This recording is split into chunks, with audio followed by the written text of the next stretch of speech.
Thank you for joining us for Employment Connections. Our topic today is the AbilityOne programs. And today we have three guests, all from the Seattle Lighthouse. And we're going to be discussing the AbilityOne programs. The AbilityOne programs are available nationwide, so it's not only something that's available to individuals who may live or work in the Seattle or Washington state area. This is something that people who are blind or low vision can avail themselves of throughout the country. Okay, and the first person we have today with us is Sean Dobbs, and Sean is Vice President of Administration, and we're going to have a little discussion regarding the AbilityOne programs and how they assist people who are blind and low vision and also have other disabilities in the workplace. And then we're going to discuss with Gregory Wilson and also Antonio Rozier. And if I butchered that, Antonio, I am sorry. And they both work for the AbilityOne program at the Seattle Lighthouse. So thanks to all of you for joining us this evening. As I said, the AbilityOne programs are available nationwide, and they have been around since the 1930s. And originally, it was specifically for people who were blind or low vision. And then in the 1970s, they expanded it to include people with other disabilities. National Industries for the Blind uh, is who handles the contracts related to the programs and services really provided by people who are blind or low vision. And then the Source America program is for other disabilities, and that way the Source America program is for other people with disabilities outside of blindness only. So the AbilityOne contracts assist the federal government in fulfilling needs that the government may have, and these services or programs are provided by the individuals who are blind or low vision. So, Sean, can you tell us a little bit more about the establishment and the history of the AbilityOne program and maybe correct anything that I might have gotten wrong? Sure. Well, first of all, thanks for having me. I know myself, Gregory, and Antonio are excited to be here on behalf of the Lighthouse for the Blind Incorporated. So we appreciate being on this webinar. The AbilityOne program started off in 1938 and through the what was called the Wagner-O'Day Act, and that was two members of Congress from New York State that Mhm. really kind of spearheaded that.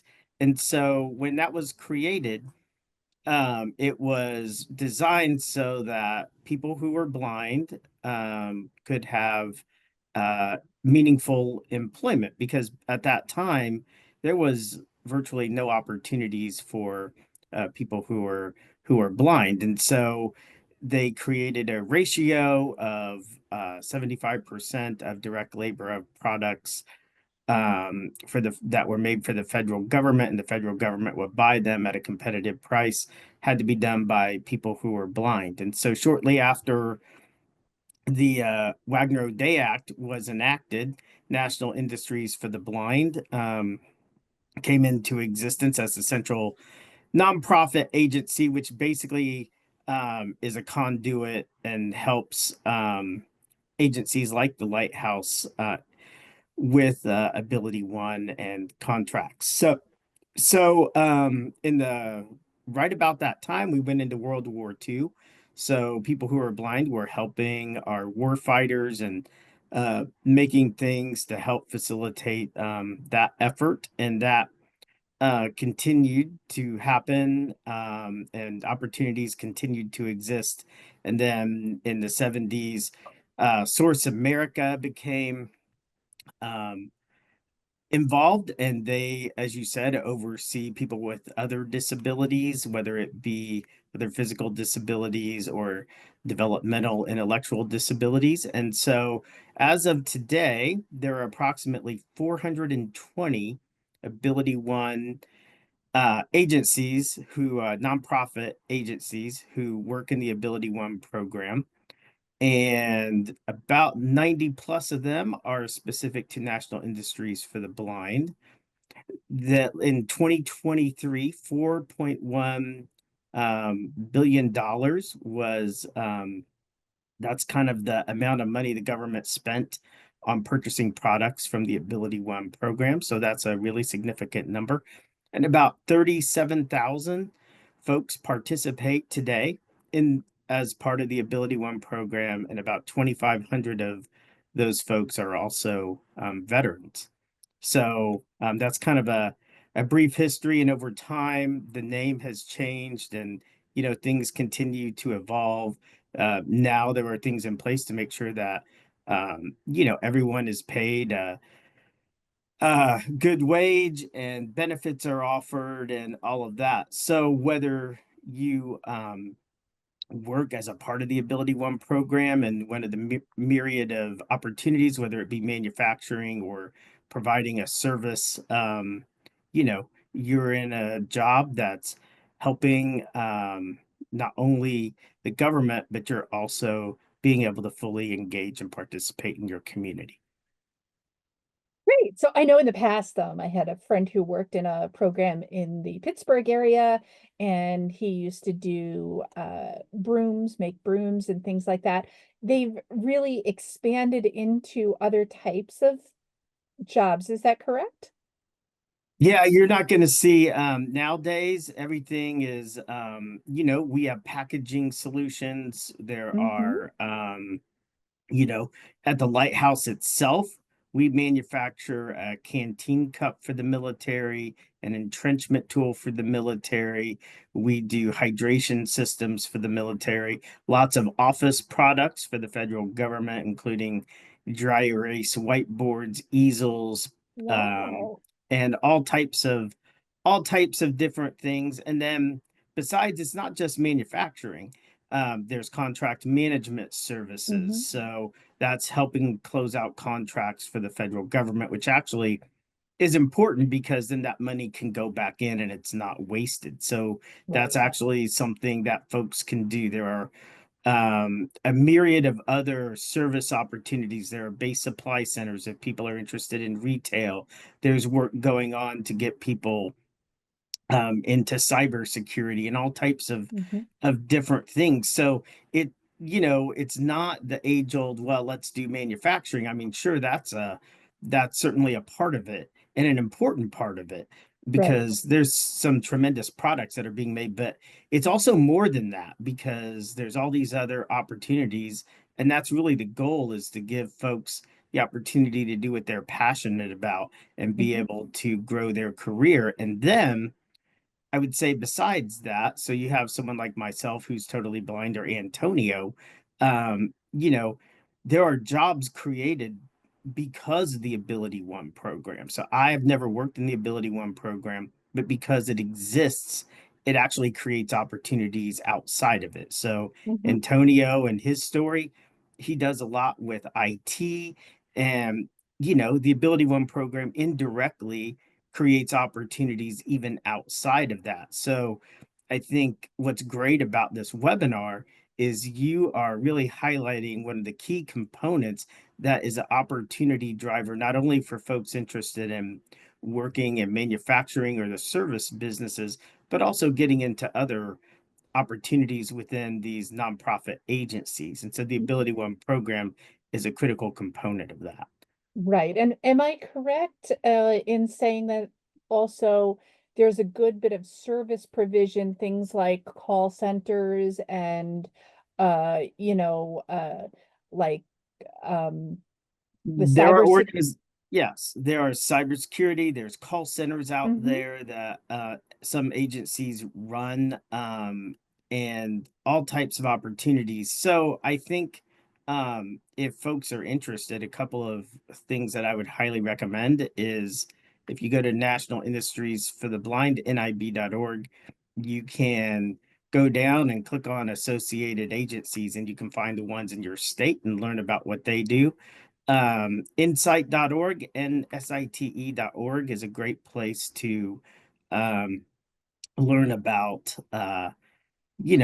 different job opportunities as well. And the Lighthouse for the Blind, lhblind.org, we have all types of different jobs, and we do at the Lighthouse not only AbilityOne work, but we also, because we were doing manufacturing already, we were able to become an aerospace manufacturer. So we also work with companies like the Boeing company, and we can do some high-tech machining and help people Wow. grow their careers that way. So every organization is different and has, the things that they focus on and do. And so manufacturing is a big part of what we do, but we're also more than that with our base supply centers and contract management services. Thank you. And currently, what are some areas that you at the Lighthouse or maybe nationally that you might know of for other agencies? What are some skill areas that are in high demand? I would say some of the biggest ones is honestly a willingness to grow and a willingness to learn, because you can be taught how to manufacture something and you can grow and advance your career, but it's really the soft skills, I think. Mhm. The basics like making sure you are accountable, making sure you have good communications, good work ethic, and then and also being curious and asking questions and learning, kind of take the opportunity to explore what might be a good fit for you. You might start somewhere and you can totally end up somewhere else. So but one thing that is important, computer literacy is important. So a lot of times, organizations not only, we're in this world of technology, so you have Zoom and you have your meetings or other things, but even in if you're doing manufacturing, um, being able to utilize technology, not just on your phone, but being able to learn like Microsoft Office, being able to have the skills, because a lot of organizations now have electronic payroll services. So, Mhm. if you want to be able to put in for time off or something, you can do that yourself, but you need to have the tech skills to be able to do these That's a basic really good things. point. And you can build on those, because if you don't have them, that's going to be a challenge for you to really move up. Mhm. So if people are out there and you're like, well, I really want to do this, you can go ahead and start, because most organizations provide other training so you can get those, but you really have to put the energy and effort into that training, because those are the things that are going to help you be able to move laterally or move upward in an organization. Great. And what do you think brings people who are blind or low vision or deafblind into the Ability One programs? People are looking for meaningful opportunity. There's statistics out there that there's a high percentage of people who are unemployed or underemployed who are blind, and that number is greater for people who are deafblind. And Certainly. I think people want a place where they feel supported, a place where they feel understood, and a place where they can actually take pride in creating a quality product or offering a quality service, because they're the ones that did that. And for everyone that works and does those things, you actually are slowly changing the mindset out there about people who are blind. All it takes is one interaction or one realization that, hey, people who are blind made this entrenchment tool for the military, right? Hmm. And all those things, or maybe having a great interaction at a base supply center with someone maybe who is sighted. I mean, you're helping to move the needle in terms of changing perspective. but also you take pride in having a job and making a a good wage and having benefits and being able to live the life that you want to lead and pursue the American dream just like everybody else. And so I think those things, but that sense of community and a place where you can truly have opportunity is what really drives folks to wanna to wanna work in nonprofit agencies who are a part of the AbilityOne program, and then they have an opportunity to grow their career because people want to be productive, and Mhm. so the Lighthouse and all the other nonprofit agencies, we're giving folks that opportunity. Fabulous. I think that sometimes there is a misunderstanding that, the Ability One programs uh, are just basically an entry point. Is there room for advancement either within the program or moving, say, from within a program to other opportunities? Maybe you could give us an example beyond our guests that are here today.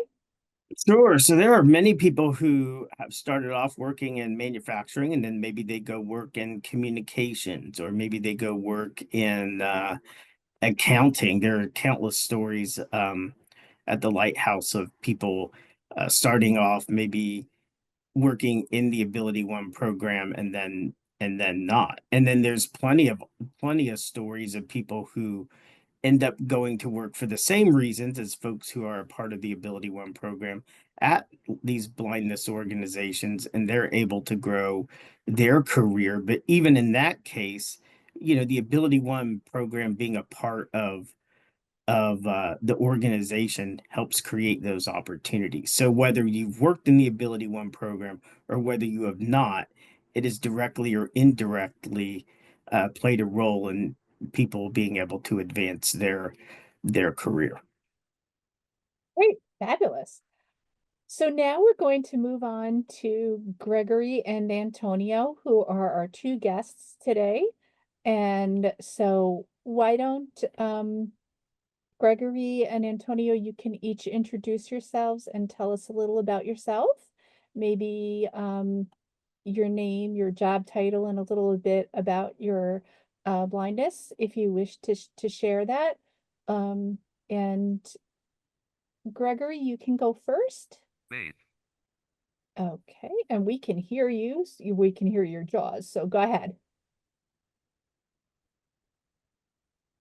Oh, we don't hear you though.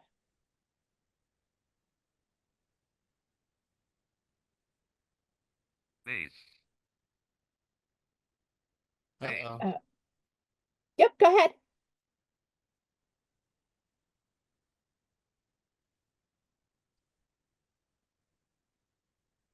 Okay, We maybe don't hear him. yeah, Yeah. let's Antonio, why don't we move to What's you your and maybe if Okay, somebody yes. can Sorry Oh, about go that. ahead, you got it. Go Yes, ma'am. ahead. Thank you. Yep. All right. My name is Gregory Wilson. I'm 36 years old. I have a eye disease known as retinitis pigmentosa. I am a setup specialist here at the Lighthouse for the Blind Incorporated in Seattle. And I believe you want to know a little bit about my blindness, correct? Yeah, or you could tell us a little bit about what is a setup specialist? That's kind of a term that people might not be familiar with. I would love to. Not sure so much about the specialist part, but in means of setup, so when I come to work and I set foot on the production floor, my job is to go to our production lines or our workstations where we're going to be putting our parts together Mhm, and ensuring that everything is set up. So I'm going to use example. So our RF sealer, where we're making the hydration bladders, where we're putting all the everything together, we have a separate station area for the bite valves, for example. So there's three parts. There's a bite, which is the rubber part. There's a mhm. dust cover, and then there's an on and off valve. So those three parts we actually put together ourselves. So there's going to be three separate bins, um, which hold those parts.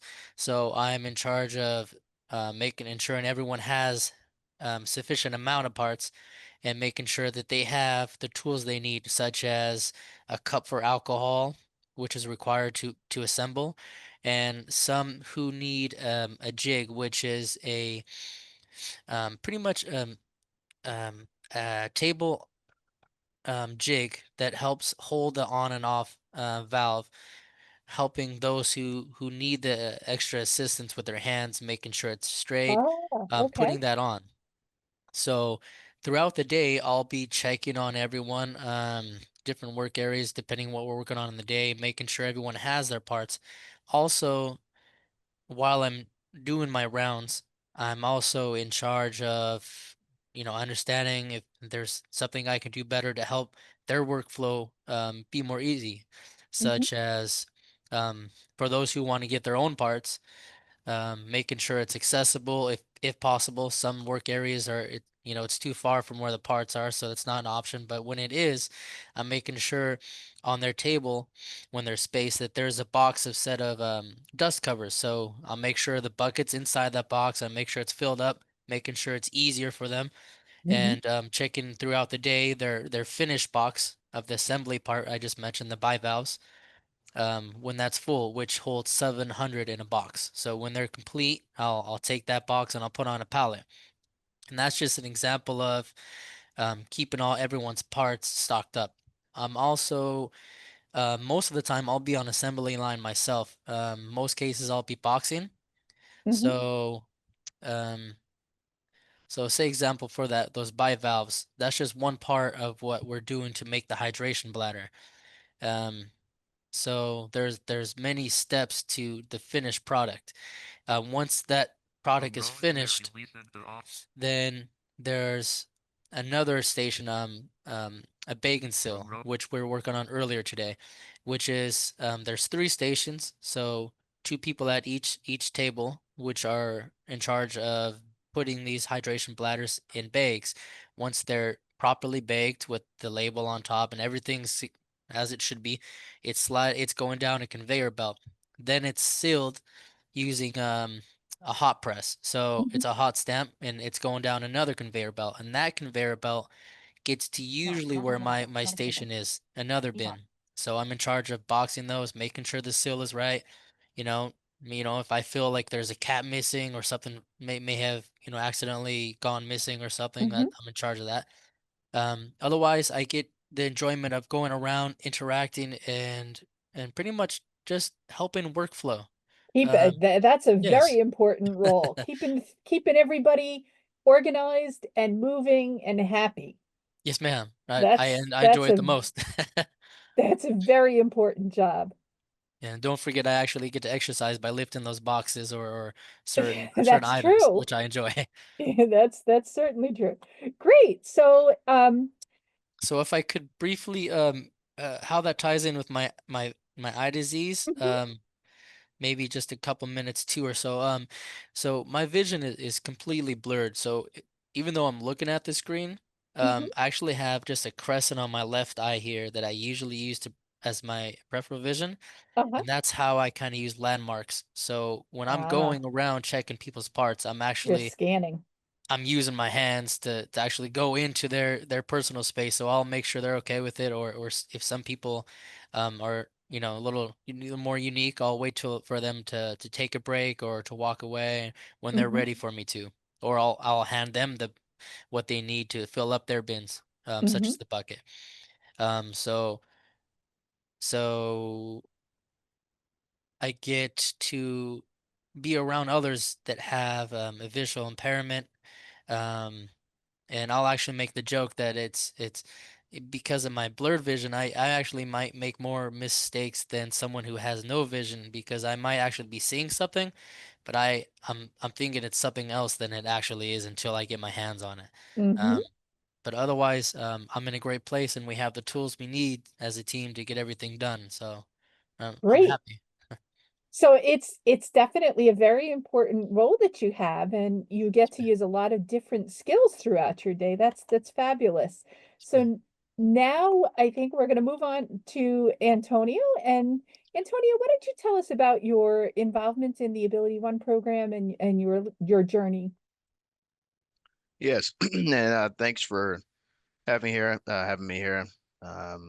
Glad to be on the panel here. I'm Antonio Rozier. I've been with the Lighthouse for 8 years. I actually started with well, before I go there, I'm legally blind and I've been, have some light perception and things like that, but nothing really usable to Mhm. read the screen. I'm a JAWS user. And I was born premature, which kind of caused caused my condition. And then later in life, in 2000, I got something called keratoconus, where the cornea Uh-huh. ruptures in your eye and Not creates fun. discoloration. So today, like I said, I've been with the org for 8 years. I started out in our accessibility department as the accommodations manager, where I work directly with our shop floor folks and with some of the other employees to provide accommodations to them to make sure that they're able to do their job. And that's really kind of, when I learned about the Lighthouse, what drove me to really want to be a part of this organization. Since then, I moved to into IT as the first IT systems manager and then IT director, which I am today, and that's been very rewarding. As I get now to directly involved and work closely with management to really look at new adoptions of technology and how that's going to have direct impact to our folks who are directly frontline doing work and things like that, and really looking to make sure that we have accessible software throughout an entire organization, from back office all the way to what's facing on the floor, and really interfacing with other people.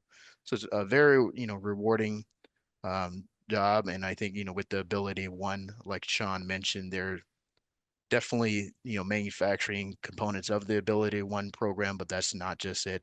Several other organizations are looking at various ways to start doing new things, like Mhm. cybersecurity, like Sean mentioned. But the AbilityOne program does create a lot of different other opportunities to help support that, which agencies really have stepped to try to look at fulfilling those jobs with a blind person or whoever can really be qualified to do that job.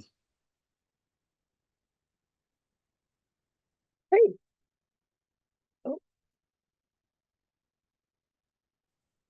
Oh, fabulous.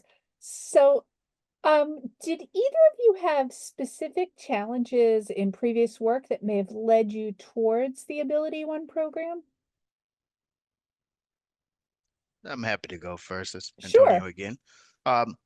Prior to working at the Lighthouse, I really did a lot of different things. After graduating, worked for a residential blind school, and then I did some training um, at one of the training facilities up in Colorado. Worked there to teach folks how to use computers and assistive technology software. So I really had a whole different kind of experience than maybe some, and then did some compliance work, contracting for myself. And then in that time of doing contracting and software compliance, that's actually how I learned about the Lighthouse and the AbilityOne program, and what we're actually doing. And from there, I really gained a lot of interest in wanting to learn more and become directly involved in how I could give back to um, the community, and so on. So I had a different path, but there wasn't really one thing that drove me that way. It just kind of happened to be with the work I was doing. I came across it, and which was very great. Fabulous. And Greg?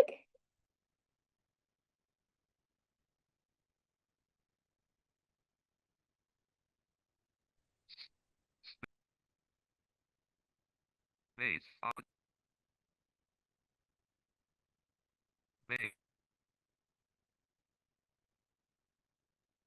think we can hear you, Greg.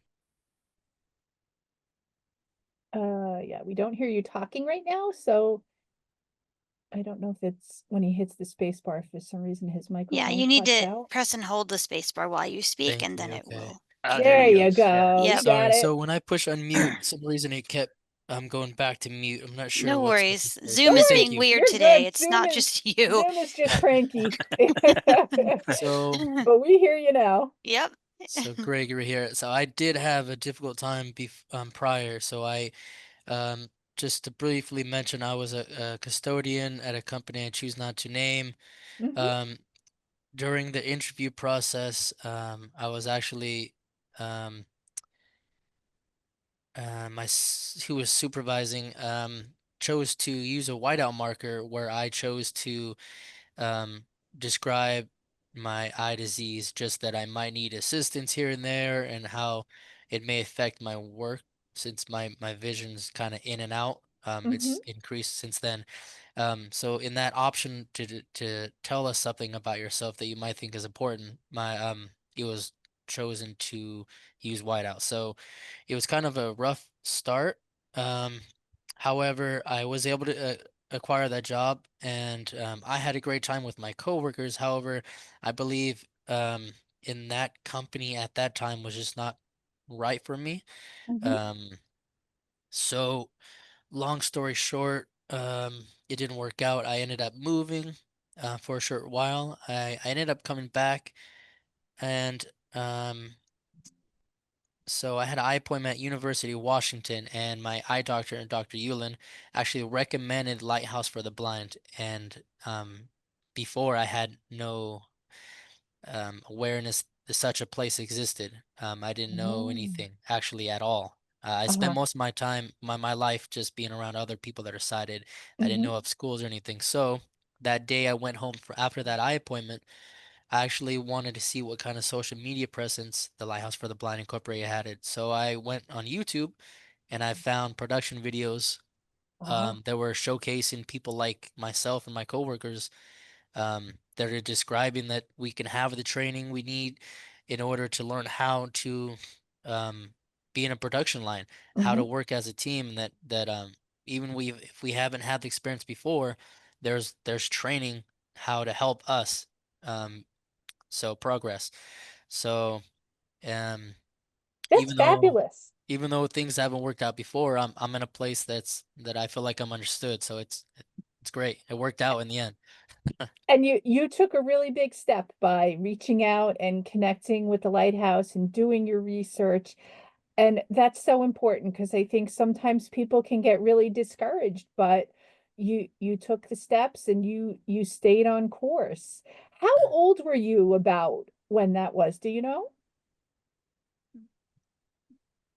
So I've been at the Lighthouse for the Blind for 2 years. Oh, I'm currently 36 of hmm, this year, yes. okay. Um, So prior to that, you had no no, blindness none at support. all. So, oh, wow. I had no, I spent That's, most, especially being a dog trainer and just trying to kind of fit into society. I really, I wasn't on any kind of path, mhm. yeah, per se. Yeah. Wow. Yeah, That's amazing. I mean, amazing that you found the lighthouse and really absolutely. it's totally changed your life. Yeah, Absolutely. indeed. Thank you. Great. So, um, I've got a question, Lori, go unless ahead. you're still Oh, go queued. ahead. Whether it's Sean or any of the gentlemen on the call, and I typically ask this, you might know where I'm going, Lori and Katie, to our presenters. Sean or anyone, do you think, or in what way would um, our AI impact the AbilityOne program positively or negatively? Do you have any thoughts on that? As kind of the world emerges into artificial intelligence and it's becoming more of a buzz these days. Well, I think AI definitely has a role. I think it can be a great useful tool. Um, and you have to, just like any other company, have the right policies in place. But for people who are blind, I think, being able to figure out how to capitalize on technology is important, but you also have to look at the regulations you have to deal with. So things like meta glasses, for example, may work in some environments, but not in other environments. But other forms of tech like seeing AI or Be My Eyes certainly certainly could be have some utility, and I'm sure Antonio could add more to that. Yeah, if I and may, I'm sorry. go ahead, Uh, Greg. Gregory, just really quick, using seeing AI, or actually, I personally just use my iPhone. I open the camera and I check if my time card is actually mine, or if someone else needs my help figuring out if their time card is theirs, because there's a lot of mix-ups. So Sure. actually, just in that example, I'm able to help someone with their time card using my phone, with the camera and the voiceover. Great, great example. Yes. Those iPhones, they really are lifesavers. Yeah, And and I think with AI, I think it's actually when we think about it, you know, making things accessible and making information available um, to folks who are blind just as fast as those who are sighted. AI is going to help us do that. Like Sean mentioned, I think, you know, certainly there are regulations in certain places that some of the other wearable stuff can be used, and I think, you know, yeah. that has its application. But when we look at technology and actually in its core of the all the different learning models and AI that's built into software, I think that's actually going to be a game changer when it comes to making things even more accessible and making information available. Great. Thank you. And Katie, do you have any questions at this point? Either yourself that you'd like to ask or in the chat? Well, we did have a question in chat, but Richard already asked it. So, Okay. Oh, we I didn't are, even see it. I'm sorry. I yeah, didn't mean to no, take you're that person's it's thunder. okay. I know it's kind of it's a hot topic, and I think it's really neat where AI is taking things.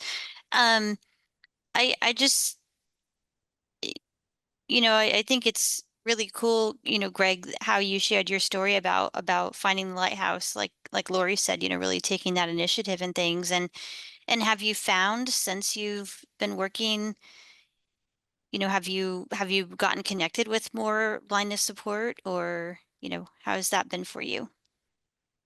I've been able to learn of other organizations, such as I mean, how I was able to acquire my free cane when I first started 2 years ago. Actually, I was able to have a free cane mailed to my front door. Before, I wasn't using one. Mhm. um and just learning, as my vision decreases, there's actually options out there to help me, not just navigate, but there's also things at work, there's tools, and that goes for the outside of the workplace. There are organizations, there's options online, there's resources. So since I've started, I've actually learned how much is actually out there for us, as long as we're kind of willing to put ourselves out there. That's so true. That's so That's so cool. true. Yeah. If I could also add, the Lighthouse also provides a lot of programs to support folks. So we provide orientation and mobility training, computer and assistive technology training. We do a lot of different programming for our employees who are deaf blind. We have a low vision clinic for our in Seattle, and then our accommodations department. So, you know, we want to try to provide support, and then we're also always happy to help people find and learn about other resources that could help them in our neck of the woods, whether it be in Spokane, Seattle, or in a location in South Carolina, or at our base supply centers or contract management services. And If I may, I'm sorry, yeah, go about our ahead. programs here at the Lighthouse for the Blind Incorporated. I was actually able to participate in a program known as the Pilot Program, thanks to Cheryl Cummings.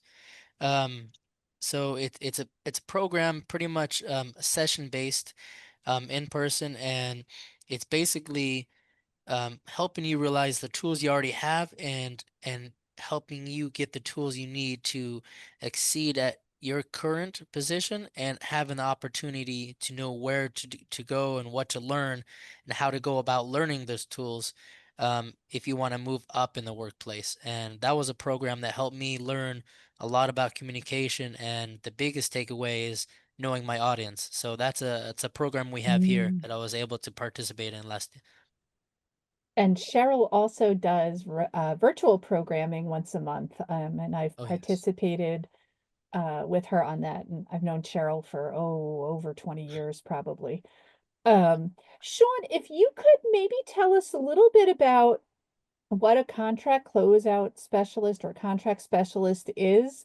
I think it's or I know it's an area that's very often sought out in skills, and I don't think it's necessarily a term that people might be familiar with. So maybe we could inspire people to take an interest in that. So contract management Thank you. services Sorry. services, you know, you get hired, you have to go through some basic classes and pass security clearance. And then basically there are parts of the government that we contract with. Um, and then folks are there and they look and analyze contracts and look to close them successfully. And so they'll have X number, you know, the contract will state you're going to close X number of contracts. And so, um, you know, the team will work on closing those contracts out. So computer skills is a must. You know, in doing that. And most of those are going to be in, you know, on military bases a lot of times. So we close out contracts right now in Falls Church, Virginia, Huntsville, Alabama, or Redstone, and then also in San Diego.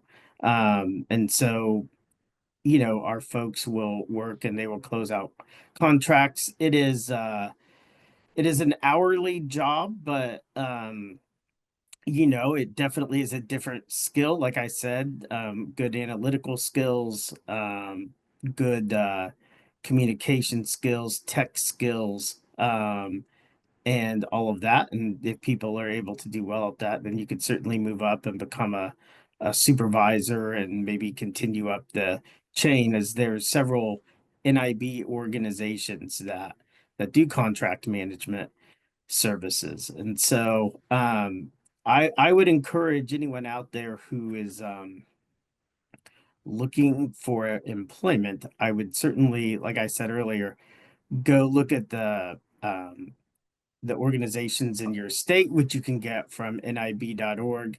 If you're willing to relocate, you know, you can look at, there's lots of different places to find job opportunities online. And of course, you can always go to lhblind.org/jobs, because we often have a variety of contract management services available, and other opportunities as well. So it is definitely um, you know, something that is good for organizations to do. The employees like it, and you know, it's just a different aspect of the AbilityOne program. And you know, with that and cybersecurity, and you know, the call centers, and you know, continually looking at other opportunities to expand jobs for people who are blind is really uh, you know, I think it's my personal passion, it's the Lighthouse's passion, and all the nonprofit agencies. And honestly, that's really the goal of the AbilityOne program. So,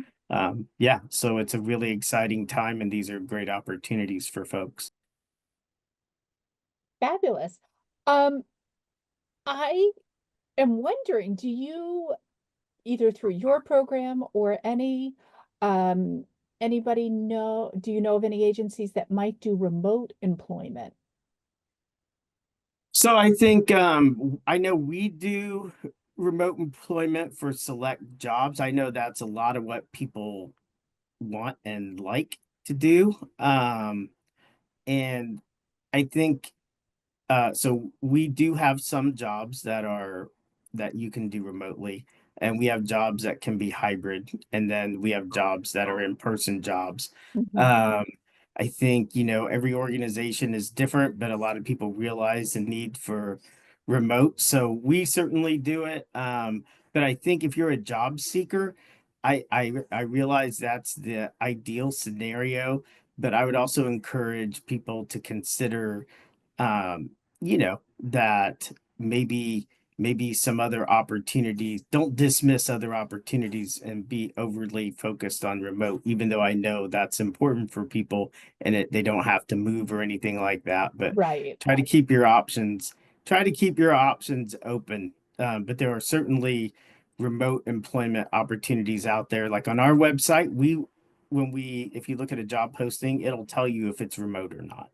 And I know Insight does the same thing. So a lot of organizations you can go and look and it'll say whether it's remote or hybrid or whether it's on-site job. Great.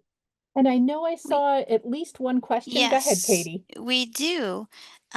So somebody was asking if there are jobs in other fields like marketing or audio, or it sounds like you might be looking to expand into other fields, or are there any other jobs in different fields through AbilityOne? Well, that's why the distinction is important, and that's why I said earlier, AbilityOne is a component of one of these organizations. And so these organizations, like the Lighthouse, we offer other jobs too.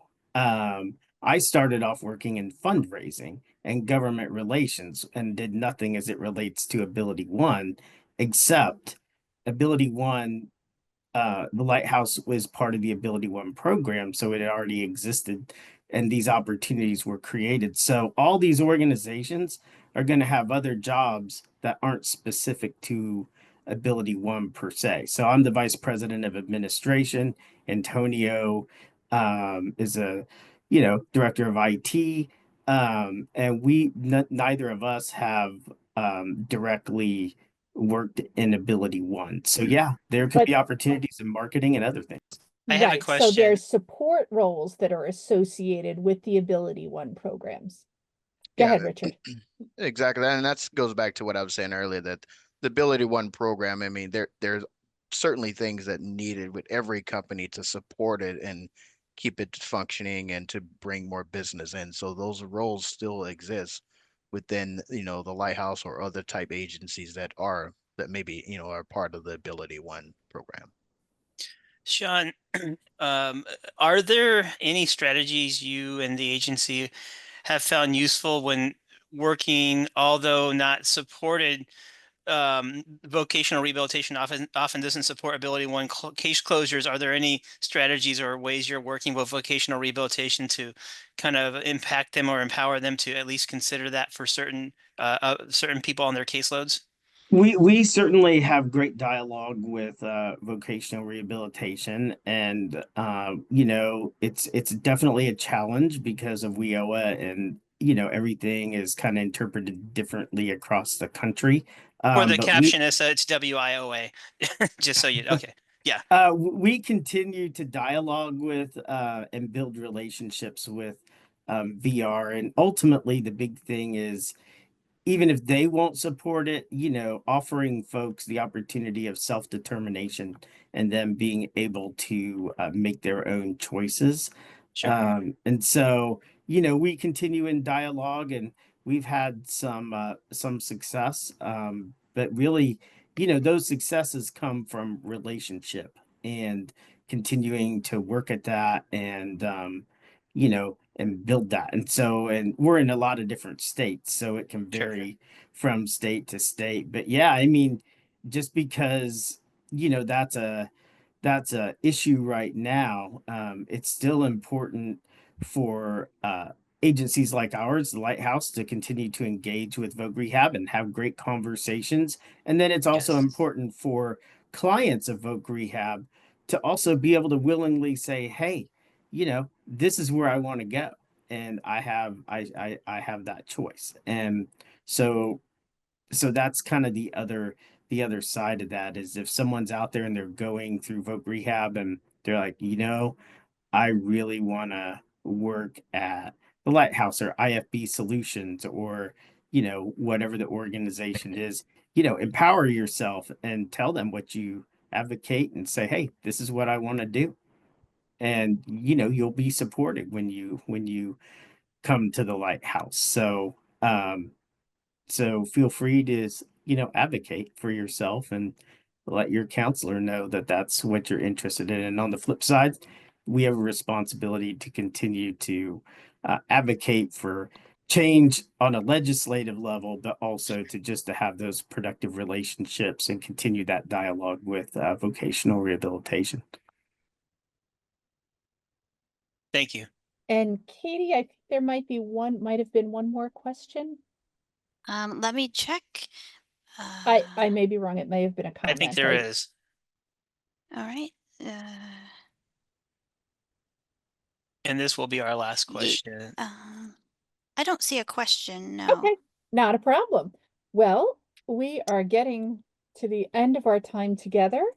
I do want to thank our guests for being here. And if you guys have any closing remarks you would like to share before we tie up the end of our webinar, feel free to unmute or just speak and let us know. If I may, I just want to say, can you hear me? Gregory Yep, here? we can hear you, Greg. Go ahead. Thank you. I just want to say that thanks to organizations such as the Lighthouse for the Blind Incorporated, I am actually able to provide for my wife and my two sons at home. So knowing that I have a reliable job that not only helps me support my family, but also helps me feel like I'm actually achieving something every day. So some may think it's repetitive work, but it's actually we're accomplishing something every day. So I just want to just positively say that I'm grateful for having came across the lighthouse and for being here. And anyone else can find opportunities and excel as much as they're willing to. Yeah, thank you. And I just want to say thank you for having us. And APH does some tremendous work and has a great history. So it's certainly a pleasure for us to be invited to be a part of your webinar. And we're really grateful for that opportunity and also for the great work that you guys do. So thank you. Yes, and this Antonio, I want to echo that same sentiment Sean had. Or really like everything that's happening there. Really appreciate being part of this today. And what I say, really look at different options out there. Uh, whether it's the AbilityOne program directly you want to be a part of, I do know that there could be other opportunities within that organization. So feel free to search out there and maybe reach out to us or anything. But thanks again and for having us on here.